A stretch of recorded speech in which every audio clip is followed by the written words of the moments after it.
والمسلمين في كل مكان أما بعد فأوصيكم عباد الله ويغفر لكم الله. கண்ணியத்திற்குரிய இஸ்லாமியர்களே, அல்லாஹ்வுடைய மிகப்பெரிய அருளால் 8வது நோன்பு நம்ம வச்சிருக்கிறோம். 8 நோன்புகள் நம்மளை விட்டு இந்த கடலில் இருக்கு. இந்த 8 நோன்புகளும் நாம் எப்படி இருந்தோம் என்பதை நமக்கு நாமே கேட்டு பார்த்துக்கிறவர்கள் தான்.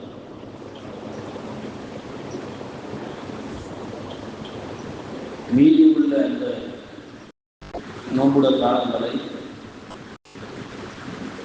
எவ்வளவு நன்மைகள் செய்ய முடியுமோ அவ்வளவு தூரம்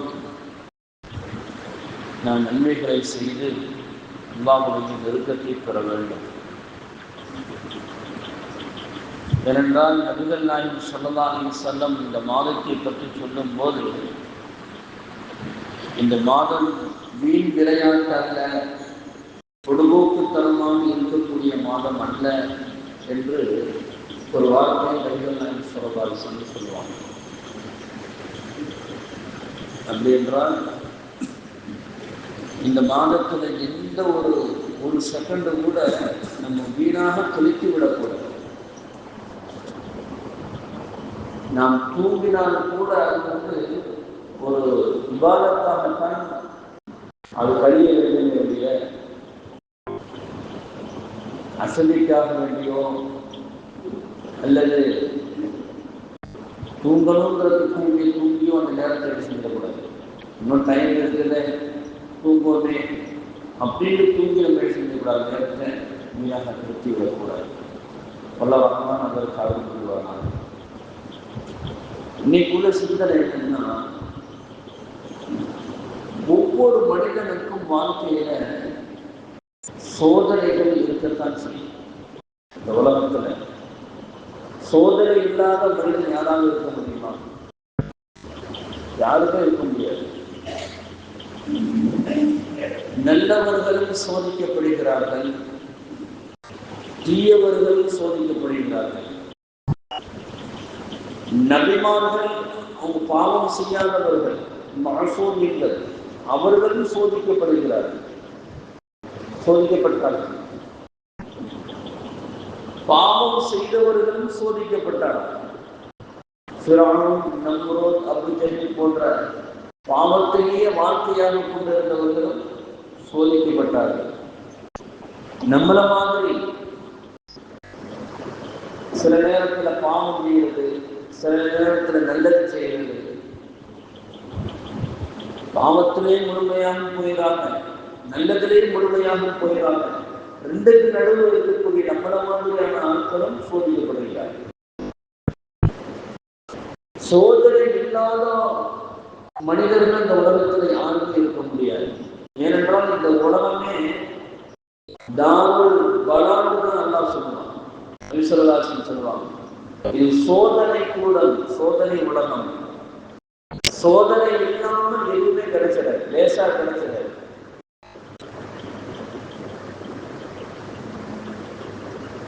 அல்லாஹ் தஆலா சொல்லுவான், அம் ஹஸிப்தும் அன் ததுகுலுல் ஜன்னத வலம்மா யஅலமுல்லாஹு அல்லதீன ஜாஹது மின்கும் வ யஅலமு ஸ்-ஸாபிரீன். சொர்க்கத்தை நீங்க லேசா அடைஞ்சிடலாம்னு எண்ணிட்டு இருக்கிறீங்களா? இல்லமாலாம். நீ அல்லாஹ்வுடைய பாதையில் ஜிஹாத் செய்து, அதுல யார் அல்லாஹ்வுடைய பாதையில அதிகமாக ஜிஹாத் செய்கிறார்கள், யார் பொறுமையாளராக இருக்கிறார்கள் என்பதை சோதிப்பதற்காக வேண்டி நாம் இதை ஏற்பாடு செய்தோம் என்று அல்லாஹ் சொல்லுவோம். அப்போ சொர்க்கத்திற்கு போறது கூட ஈஸியான வழி கிடையாது, அதுக்கு கஷ்டப்பட்டு தான் வாங்கணும். அல்லதீ ஹலகல் மௌத வல் ஹயாத்த லியப்லுவக்கும் அய்யுக்கும் அஹ்ஸனு அமலா. அல்லாஹ் சொல்லுவான், ஏன் மரணத்தையும் உயிரையும்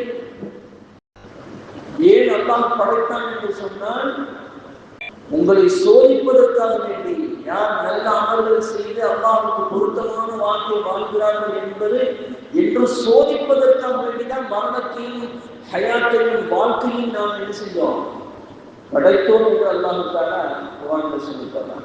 அப்போ சோதனை இல்லாமல் மனிதன் யாருமே இருக்க முடியாது. சோதனை கடந்து போயிருக்க முடியாது. சோதனை இல்லாமல் வாழ்ந்துட முடியாது. சோதனை இல்லாமல் ஒரு மனிதன் வாழ்ந்திருக்க வேண்டும் என்று சொன்னால் நமது உயிரிலும் மேலான உயிருக்கு உயிரான கண்மணியில் முஹம்மது ஸல்லல்லாஹு அலைஹி வஸல்லம் அவர்கள் வாழ்ந்திருக்க வேண்டுமே. நபி ஸல்லல்லாஹு அலைஹி வஸல்லம் சொல்லுவாங்க, என் வீட்டுக்கு பக்கத்திலேயே பக்கத்தில் 2 வீடு, வலது புறத்திலையும் இடது புறத்திலையும் 2 வீடு, 2 வீட்டுக்காரர்கள் நான் அதிகமாக சோதிக்கப்பட்டேன். பக்கத்துல அபூலஹப், இந்த சைடு உமையாவை இருக்கிறது. உமையாவா அல்லது அபூஜா வீடு இல்லை, ஒரு வீடு. இந்த அபூலஹபுடைய மனைவி என்ன செய்யும் சொன்னா, நபி ஸல்லல்லாஹு அலைஹி வஸல்லம் அவர்கள் நடந்து வரக்கூடிய பாதையில முள்ள புதைச்சு வைக்கணும். காலில முள்ளு குத்தணும், சோதனை வரணும், கஷ்டப்படுத்தணும் அப்படின்னு. அதனால்தான் அல்லாஹ் தஆலா அபூலஹபை மட்டும் சபிக்கல, அவனுடைய மனைவியையும் சேர்த்து சபிக்கல அல்லாஹ் தஆலா. ஏன்னா அபூலஹப் யாரும் கிடையாது, நபிகள் நாயகம் ஸல்லல்லாஹு அலைஹி வஸல்லத்துடைய வாப்பா கூட பிறந்த தமையன் சகோதரர், வேற யாரும் அந்நியர்கள் கிடையாது. இவருக்கு மகன் வரல, பெத்த மகனை விட அண்ணனுடைய பிள்ளைகள் கொஞ்சம் பாசத்தோடு இருக்குன்னு சொல்லுவாங்க. இத்தனைக்கே நபி ஸல்லல்லாஹு அலைஹி வஸல்லத்துடைய வாப்பா வயிற்றில் 6 மாதமாக இருக்கும் போது இறந்து போய்விட்ட ஒரு பிள்ளை, தகப்பனை இழந்த பிள்ளையை நபிகள் நாயகம் ஸல்லல்லாஹு அலைஹி வஸல்லம் அவர்கள். அப்படி இருந்தும் அவருடைய சோதனை எப்படி இருந்து பார்த்தீங்களா? அதனால தான் அன்னை ஆயிஷா ரலியல்லாஹு தஆலா என்று சொல்லுவாங்க, என்னை மாதிரி சோதிக்கப்பட்டவர்கள் உலகத்தில் யாருமே இல்லை. நபிமார்கள் சோதிக்கப்பட்டார்கள். யாருதான் இந்த நபிமார்கள் சோதிக்கப்படல, எல்லா நபிமார்களும் சோதிக்கப்பட்டாங்க. அய்யூப் அலைஹிஸ்ஸலாம் அவர்கள் சோதிக்கப்பட்டார்கள். யூனுஸ் அலைஹிஸ்ஸலாம் அவர்கள் சோதிக்கப்பட்டார்கள். இப்ராஹிம் அலைஹிஸ்ஸலாம் அவர்கள் சோதிக்கப்பட்டார்கள். எந்த நபிமார்கள் சோதிக்கப்படல, எல்லா மனிதர்களும் சோதிக்கப்பட்டார்கள். சோதனை இல்லாத மனிதர் உலகத்தில் யாருமே இருக்க முடியாது. அப்போ அந்த சோதனையிலிருந்து எப்படி நாம் தப்பிப்பது, அதை முதல்ல நம்ம சிந்திச்சு அதை சரியான முறையில நாம் ஃபாலோ பண்ணணும்னா இந்த சோதனையிலிருந்து அல்லாஹ் தஆலா நம்மளை பாதுகாத்தார்கள். சோதனை இல்லாமல் உலகத்தில் இருக்க முடியாது. கண்டிப்பா சோதனை இருக்கும். உலகத்தில் பிறந்ததால சோதனை கண்டிப்பாக இருக்கும். சரி, சோதனை வந்துட்டா என்ன செய்யறது?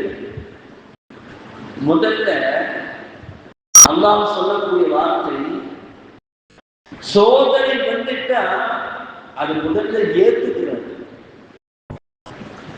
ஃபர்ஸ்ட் விஷயம் முதல்ல அதை ஏற்றுக்கிட்டு அதை யார்கிட்டையும் போய் குறை சொல்லி கூடாது. எனக்கு இப்படிப்பட்ட ஒரு சோதனை வந்து இவ்வளவு எனக்கு மட்டும் அல்லாஹ்வுக்கு எனக்கு மட்டும்தான் கண்ணுக்கு தெரியுமா? நிறைய பேர் இருக்காங்க, ஏதாவது மௌத்து வந்துருச்சு அப்படின்னு சொன்னா நினைச்சுவாங்க, என் குடும்பத்துக்கு தான் இந்த மௌத்து வரணுமா, என் பிள்ளையத்தான் இப்படி கொண்டுட்டு போகணுமா, என் பிள்ளை மட்டும்தான் கொஞ்சம் பைக்கில் போய் விடுவானும், என் பிள்ளை நல்லாத்தானே போனோம் அப்படின்னு நிறைய பேர் புலம்பக்கூடிய ஒரு சூழல். அந்த குழப்பனை விட்டும் நீங்கள் நீங்கி இருக்க வேண்டும் என்று அல்லாஹ் தஆலா சொல்லிட்டாங்க. அய்யூப் அலைஹிஸ்ஸலாத்துக்கு அல்லாஹ் தஆலா சோதனையை கொடுத்தான். எவ்வளவு பெரிய சோதனைன்னா, உடம்புல ஒரு விதமான அரிப்பு மாதிரி ஒரு நோய். அவங்க அடிக்கடி அடிக்க ஆரம்பிச்சுவாங்க. அந்த அரிப்பு வந்து எடுத்துன்னா அல்லாஹ் காப்பாற்றணும். அவங்களுக்கு அப்படியே உடம்பு ஃபுல்லா புண்ணா வந்து அப்படியே ஊத்தும், ஒரு விதமான துர்நாற்றம் வரும். அந்த ஊருடைய பெரிய அரசராக பார்க்கப்பட்டவர்கள் அய்யூப் அலைஹிஸ்ஸலாம் அவர்கள். ஊருடைய பெரிய நாட்டாமை, அவங்க சொன்னாங்க எல்லாமே பெரிய செழிப்போட வாழ்ந்த மனிதர், நிறைய மனைவிமார்கள். அவங்களுக்கு இப்படிப்பட்ட ஒரு நோயை அல்லாஹ் ஏற்படுத்திருக்காங்க.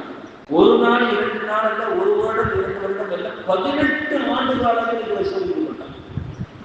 18 ஆண்டு ஊரை விட்டு ஒதுக்கி வச்சாச்சு. ஊரை விட்டு ஊர் மக்கள் ஒதுக்கி வச்சுட்டாங்க. எல்லா மனைவிமார்களும் ஓடி போயிட்டாங்க. நான் இன்னும் ஒருத்த வாழப்பட்டது எல்லா மனைவியும் ஓடிட்டாங்க. ஒரே ஒரு மனைவி மட்டும்தான் ரஹிமா என்று சொல்லக்கூடிய ஒரே ஒரு மனைவி மட்டும்தான் அவங்களுக்கு பள்ளியை செய்து கொண்டிருந்தாங்க. எல்லா மனைவிமார்களும் ஓடிட்டாங்க. 18 ஆண்டு காலமாக அய்யூப் அலைஹிஸ்ஸலாம் அவர்களுக்கு சோதனை, நோய், அல்லாஹ் கடுமையான நோயை கொடுத்தாங்க. அப்போ அவங்க என்ன தெரியுமா துவா செய்வாங்க?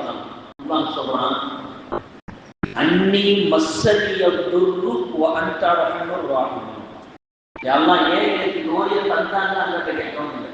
எனக்கு எவ்வளவு பெரிய சோதனை, நான் என்ன தவறு செஞ்சேன்? நான் உன்னுடைய மார்க்கத்தை தான் எனக்கு சொல்லிக்கிட்டு இருந்தேன்.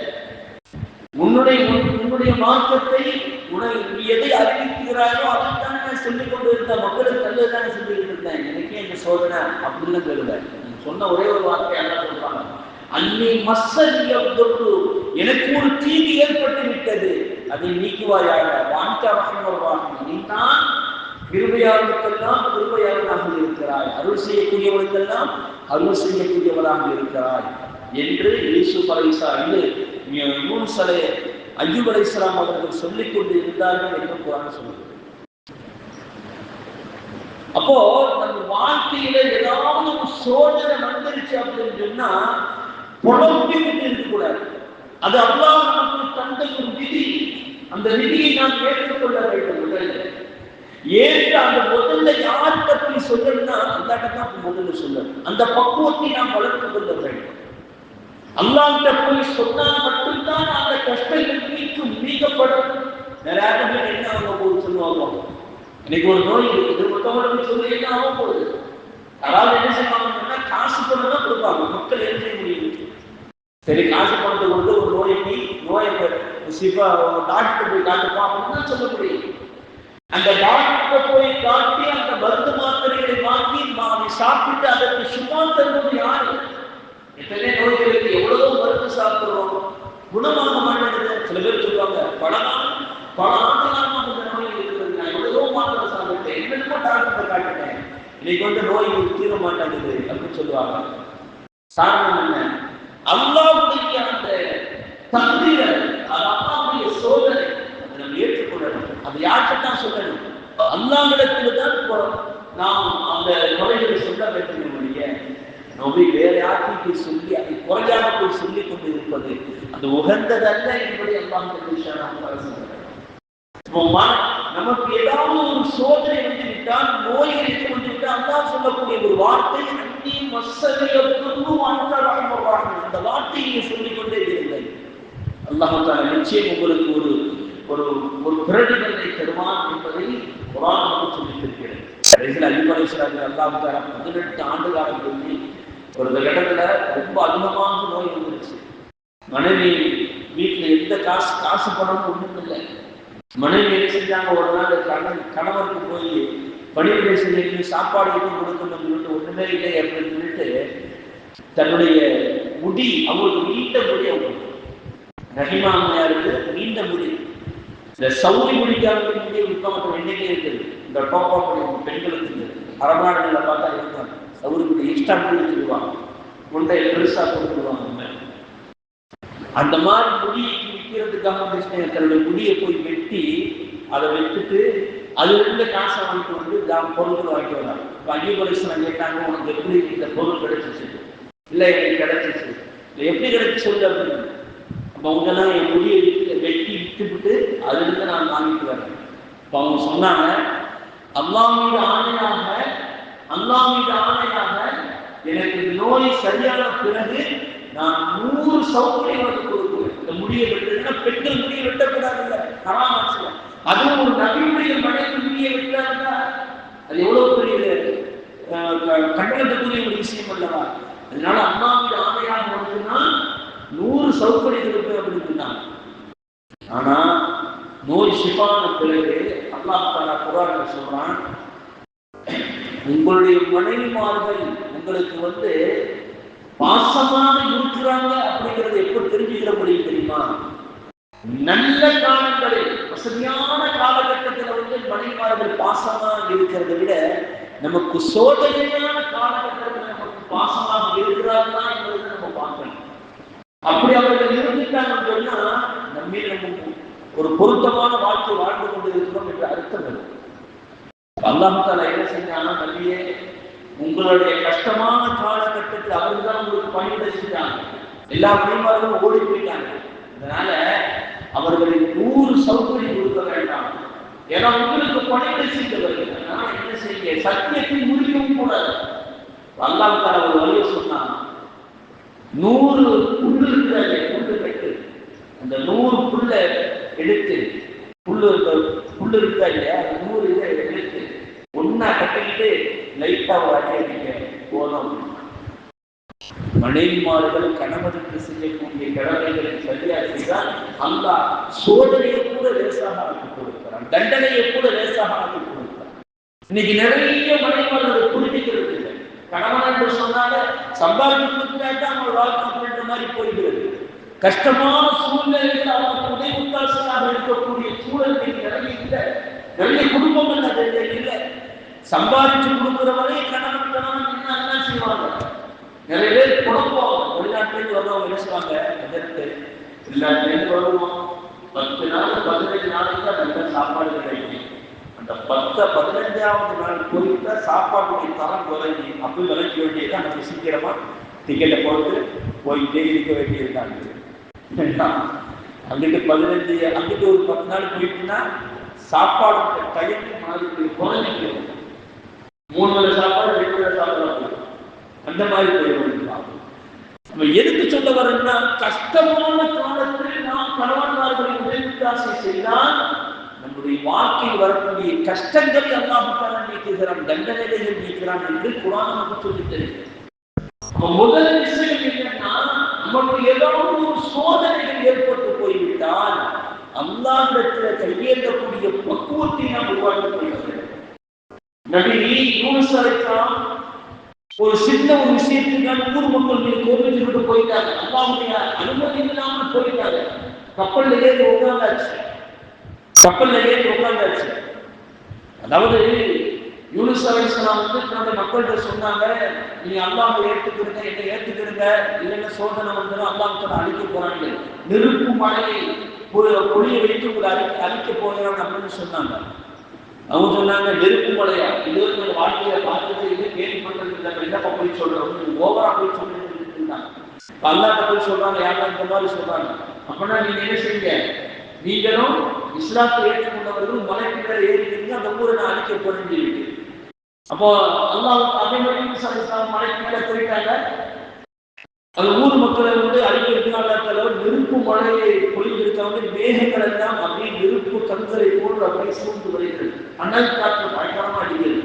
அப்போ அந்த ஊர் மக்களுக்கு அப்பதான் புரியல, ஆஹா யூனுஸ் சொன்னது சரியா உண்மையா போச்சு அப்படின்னு சொல்லிட்டு எல்லா மக்களும் ஒன்று திரட்டி, ஒரு கடல்ல ஒன்று திரட்டி அல்லாஹ்ட்ட மன்னிப்பு கேட்கிறாங்க. யாருன்னா நான் தெரியாம செஞ்சிருந்தோம், யூனுஸை நாங்கள் ஏற்றுக்கொள்கிறோம், உங்களுக்கு சோதனை நீக்கணும்னு அல்லாஹ் நீக்கி. யூனுஸ் அலைஹிஸ்ஸலாம் இப்போதான் என்ன செய்யறாங்க, எட்டி பார்க்கறாங்க, ஊர் மக்கள் என்ன ஆகிட்டு தெரியல, எல்லாம் சந்தோஷமா இருக்கிறாங்க. அந்த நேரத்துல ஷைத்தான் என்ன செஞ்சா, யூனுஸ் அலைஹிஸ்ஸலாத்தை கொஞ்சம் கடுமையாக வச்சிருக்காங்க. யூனுஸ் பத்தியா அல்லாஹ்வுக்கு அவங்க மக்கள் அழிக்க பாருங்க, அழிக்கிறது அப்படின்னா கேட்டுருக்காங்க. யூனிவர்சிட்டிக்கான கொஞ்சம் வருத்தத்தோட விட்டு கப்பல்ல ஏறி வெளியூர் போகிறது, வேற நாட்டுக்கு போகிறதுக்கு போயிட்டாங்க. கப்பல்ல போயிட்டு இருக்கும் போது கப்பல் தாண்டு போகிற ஒரு சூழ்நிலை.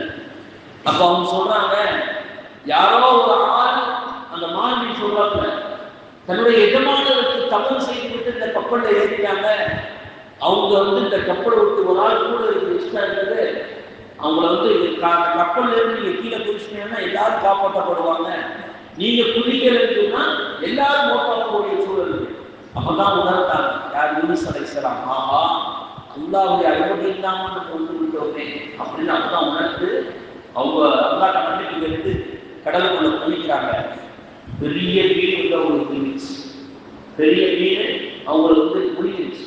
ஆனா அல்லாஹ் தஆலா சொல்றான், குலுமாத் பல இருள்களில் இருந்து பனாதா நம்மை அழைத்தான் என்று அல்லாஹ் தஆலா சொல்றான். சொல்லப்படுகிறது, மீன் வயிற்றுக்குள் இருந்தது ஒரு இருடு, கடலுக்குள்ள இருந்தது ஒரு இருடு, இரவு நேரத்தில் இருந்தது ஒரு இருடு. இப்படின்னு ஒரு அறிவிப்பு ஒரு இன்னொரு தப்சீர்ல எப்படி போடுறாங்கன்னா, அந்த மீனை ஒன்றொரு மீன் முடிஞ்சிருச்சு.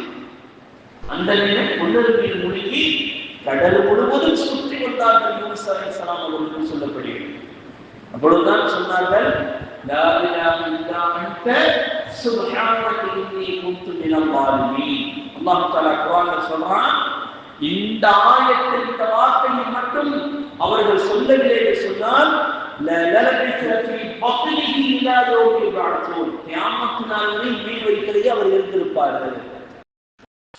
அப்போ நமக்கு ஏதாவது ஒரு சூழ்நிலை ஏற்பட்டுட்டா அல்லாஹ்விடத்துல கேட்கக்கூடிய பக்குவத்தை நம்ம உருவாக்கணும். கேட்கக்கூடிய பக்குவத்தை உருவாக்கணும். இரண்டாவது, நம்முடைய சோதனையை நீங்குவதற்கு நமது நபிகள் நாயகம் ஸல்லல்லாஹு அலைஹி வஸல்லம் அவர்கள் மீது அதிகமான ஸலவாத்து பலரும், அதிகமான ஸலவாத்து பலரும். ஸலவாத்து அனுபவபூர்வமான அமல்கள். என்னன்னா, டாக்டர்களால் கைவிடப்பட்ட எத்தனையோ நோய்களை ஸலவாத்து ஓதுவதினால் அல்லாஹ் தஆலா நீக்கியிருக்கிறான். நிறைய இருக்கு, நிறைய சம்பவங்கள் இருக்கு. எத்தனையோ பிரச்சனைகளுக்கு அது தீர்வாக இருக்கிறது. எத்தனையோ குடும்பத்தில் பிரச்சனை வரும், அந்த குடும்பம் ஒற்றுமை இல்லாமல் அங்கே போகும். எத்தனை பேர் கடன்கள் பற்றி கஷ்டப்படுவார்கள். சரியான தொழில் இல்லையே, தொழிலில் பெரிய கஷ்டங்களை ஏற்படுத்திட்டோமே, அந்த தொழிலுடைய நஷ்டம், அந்த தொழிலை கடன்கள் அதிகமாக பட்டுவிட்டோமே, அதுக்கு வழி தெரியாமல் முடித்துக் கொண்டு இருப்பார்கள். அந்த நேரத்தில் ஸலவாத்துகளை ஓதும் போது அல்லாஹ் ஜல்லல்லாஹு தஆலா அதை நீக்குகிறான் என்பதாக பல ஹதீஸ்களை நம்ம பார்க்கிறோம். ஒரு சஹாபி வந்து கேட்பாங்க, யார் சொல்லலாம், நான் உங்களுடைய ஒரு துஆ செய்யறேன், அந்த துஆவுடைய எவ்வளவு ஸலவாத் ஓதுறேன், 1/3 நான் ஸலவாத் ஓதுறேன் மாட்டேன். பொதுவாக சிறந்ததுன்னா, ஆனா அதை விட கொஞ்சம் அதிகமாக இருக்கும், அது ரொம்ப உனக்கு சிறந்தது. அப்போ பாதி ஸலவாத் ஓதுறதுக்கு மட்டும் கேட்பாங்க. அப்போ நபிகள் ஸல்லல்லாஹு அலைஹி வஸல்லம் சொல்றாங்க, சரி இன்னும் கொஞ்சம் அதிகமாக இருக்கும் அப்படின்பாங்க. 3 பங்கு ஸலவாத் ஓதுறதுக்கு அப்படின்னு கேட்பாங்க. நபி ஸல்லல்லாஹு அலைஹி வஸல்லம் இன்னும் கொஞ்சம் அதிகமாக இருக்கும்பாங்க. அப்போ சொல்லுவாங்க, என்னுடைய துஆவே நான் ஸலவாத்தாக ஆக்கிக் கொள்கிறேன் நாயகனே என்று சொல்லும் போது நபி ஸல்லல்லாஹு அலைஹி வஸல்லம் சொல்லுவாங்க, 2 விஷயத்தை அல்லாஹ் உனக்கு தருவான். நீ இந்த மாதிரி ஸலவாத் துஆவே ஸலவாத்தாக மாறி இருக்குமே ஆனால் 2 விஷயத்தை அல்லாஹ் உனக்கு தருவான். ஒன்று, உனக்கு கவலை இல்லாத வாழ்க்கையை தருவான். கவலைன்னா எல்லாருமே கவலை தானே. நோய் ஒரு கவலை தான், கடன் ஒரு கவலை தான், பிசினஸ் இல்லைன்னா கவலை தான், குடும்பத்துல பிரச்சனைனா கவலை தான். உலகத்துல கவலை இல்லாத மனிதர்களுக்கு எவ்வளவு எல்லா மனிதர்களுக்கும் கவலை இருக்கிறது. அப்ப வாழ்க்கையில் உனக்கு கவலையே இல்லாமல் அல்லாஹ் தஆலா ஆக்கி விடுவான். இரண்டாவது, உன்னுடைய பாவங்களை அல்லாஹ் தஆலா மன்னித்து விடுவான். இதை விட வேற என்ன வருது? உலகத்துல 2 தானே, வேற என்ன இருக்க முடியும்? இந்த உலகத்துல வாழணும்னா கவலை இல்லாமல் வாழணும்.